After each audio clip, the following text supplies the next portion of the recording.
everyone, and welcome to the Critical Path podcast. I'm your host, MacArthur Millen.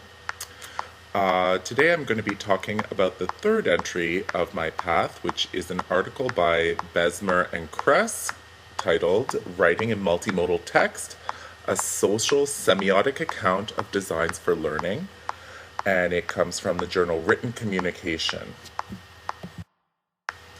To summarize the article, Besmer and Kress explain a lot of the key terminologies regarding multimodality and modal transformation.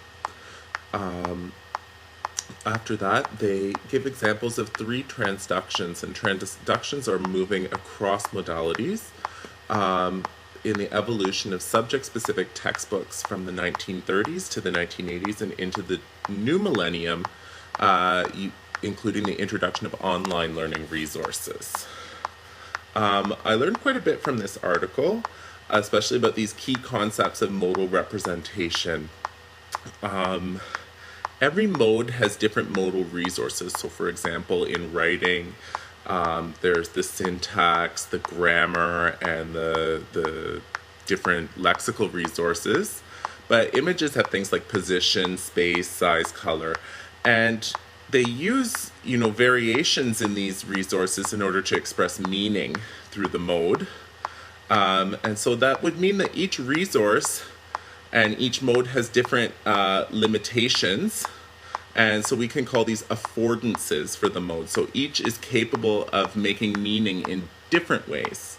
So if you use the same media, it's still possible to have different sites of display. So for example, if you had a single piece of paper, you could put that up on a wall and make a poster out of it, or you could fold it and create a booklet. And modes can also shift between different frames or different purposes of communication. So often we call those like genres, so novels, things like that. So when there's a representational change within the mode, we can call that a transformation. But if it moves across the mode, so say from text to image, we would call that a transduction. This article contributed to my thinking because I was very interested in this idea of affordances and that different messages are possible within the context of different modalities.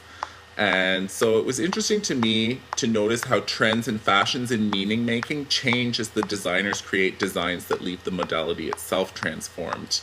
And we saw that when they were talking about these textbooks and how they were changing over time.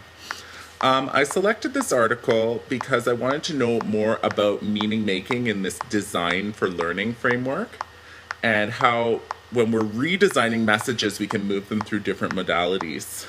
And so I wanted just a little bit more background about that. And I knew that Kress had done a lot of work in semiotics and modalities in the Multiliteracies Theory. So I thought this one might help me.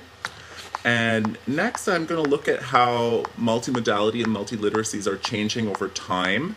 And so sort of a historical perspective and implications for classroom learning.